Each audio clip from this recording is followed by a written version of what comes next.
बिस्मिल्लाहिर्रहमानिर्रहीम। Welcome to easy chemistry teach. Previous lecture में हमने के पी और के एक्स के दरमियान रिलेशनशिप को स्टडी किया था। आज हम पढ़ेंगे रिलेशनशिप बिटवीन के पी एंड के एन। ये सारे क्या है, इक्विलिब्रियम कांस्टेंट है, ठीक है। और इस इक्विलिब्रियम कांस्टेंट के दरमियान क्या रिलेशनशिप है, ये हमने स्टार्ट किया था। और जो लास्ट वन रह गया था ये था रिलेशनशिप बिटवीन के पी एंड के एन, ठीक है। तो स्टार्ट कर लेते हैं कि के पी और के एन के दरमियान क्या रिलेशनशिप होते हैं, ठीक है। वी नो दैट, हमें पता है कि के बी बराबर होता है पार्शियल प्रेशर ऑफ सी, जो जनरल रिएक्शन हम यूज़ करते हैं ना कि ए प्लस बी कंबाइन करके ये बनाता है सी प्लस डी, ठीक है। तो इस रिएक्शन के लिए सी का पार्शियल प्रेशर, प्रोडक्ट का partial pressure divide by reactant का पार्शियल प्रेशर को, इसको हम क्या कहते हैं, के पी कहते हैं, ठीक है। और इसके पावर हम लगाते हैं, ठीक है, C D A N B, ठीक है। लेकिन हमने प्रीवियस लेक्चर में पढ़ा था कि रूट्स लॉ के मुताबिक जो पार्शियल प्रेशर होता है ये बराबर होता है mole fraction multiplied by total pressure of mixture, ठीक है। रूट्स लॉ के मुताबिक जो पार्शियल प्रेशर होता है ये बराबर होता है मोल फ्रैक्शन और जो टोटल प्रेशर होता है of all components in solution, ठीक है। लेकिन हमें ये पता है कि जो मोल फ्रैक्शन होता है ये बराबर होता है number of mole of particular components of solution divide by total number of mole of all component present in solution, ठीक है। तो मोल फ्रैक्शन जो है ये बराबर है एन ए, एन ए एक पार्टिकुलर कंपोनेंट ऑफ सॉल्यूशन है। फर्ज करिए क्या है, ये है एक सॉल्यूशन, क्या है, ये एक सॉल्यूशन है, ठीक है। और इस सॉल्यूशन में मुख्तलिफ किस्म क्या प्रेजेंट है, इसमें मुख्तलिफ किस्म गैसेस प्रेजेंट है। फर्ज करें N2O2 हो गया और आप Cl2 यूज़ करें, ठीक है। इस तरह मुख्तलिफ गैसेस प्रेजेंट है इस सॉल्यूशन में, ठीक है। तो इस सॉल्यूशन में जो ये पार्टिकुलर सब्सटेंस है, ये पार्टिकुलर N2 है या ये पार्टिकुलर O2 है। फर्ज करें हम O2 को लेते हैं, इस O2 का जो पार्शियल वेपर प्रेशर होगा ये बराबर होगा किस चीज़ का, mole fraction of O2 and total pressure of all the component present in solution. All component इसमें क्या है, नाइट्रोजन गैस भी प्रेजेंट है और क्लोरीन भी प्रेजेंट है, ऑक्सीजन भी प्रेजेंट है।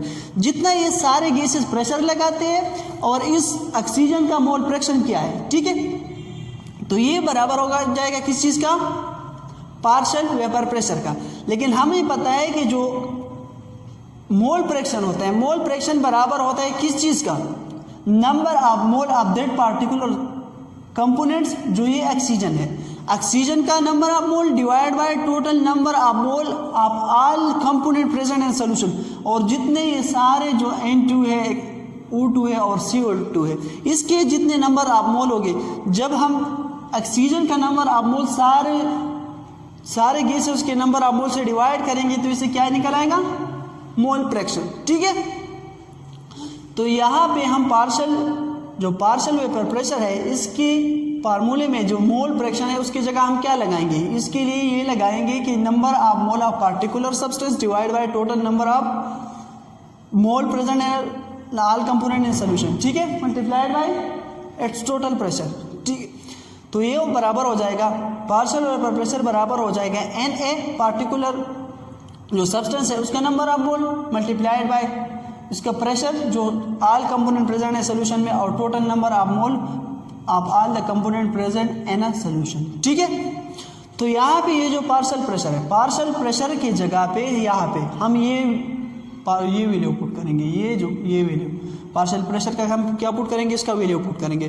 तो यहाँ पे ये इक्वेशन बन जाएगा NC जो एक पार्टिकुलर कंपोनेंट्स है इस सॉल्यूशन का, ठीक है, उसका number of mole multiplied by जो प्रेशर है all the component present in solution और नंबर ऑफ मोल, ठीक है। इस तरह डी का भी इस तरह हो जाएगा, सी ए का भी और बी का भी, ठीक है। इसकी जगह हमने क्या पुट किया, सिर्फ सैंपल वैल्यू पुट किए, ठीक है। अब ये जो है ये चीज़, ये सारा में क्या है, कांस्टेंट है ना, पी एन सारों में प्रेजेंट है। तो इस वजह से मैं क्या करूँगा, इसको सेपरेट करूँगा और ये जो NC है, NA है, ND है और NB, इसको मैं क्या करूँगा, इसको सेपरेट करूँगा।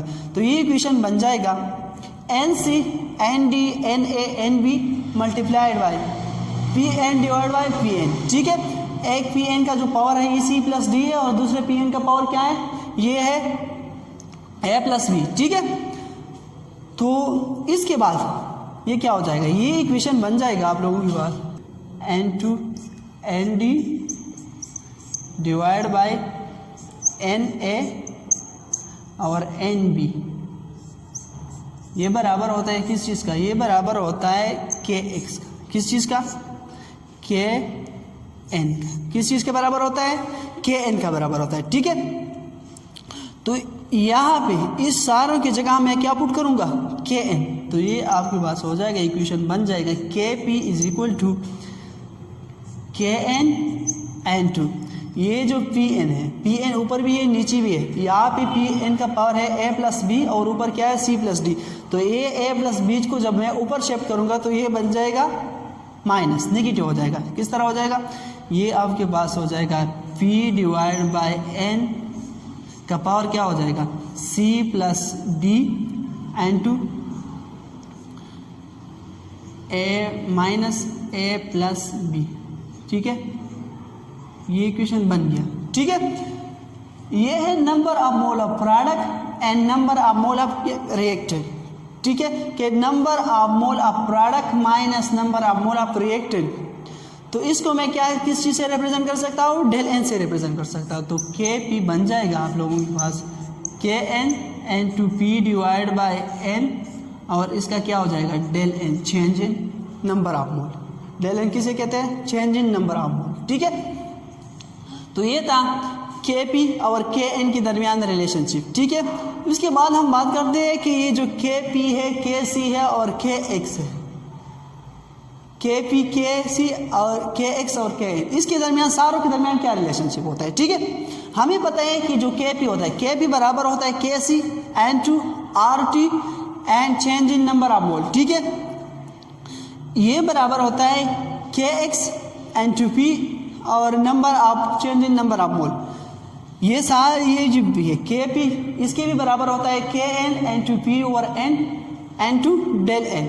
ठीक है, तो जब number of mole of product number of mole of reactant के बराबर होता है तो जो आर टी है, आर टी डेल एन, ये किस चीज़ के बराबर होता है, 1 के बराबर होता है। ठीक है, जो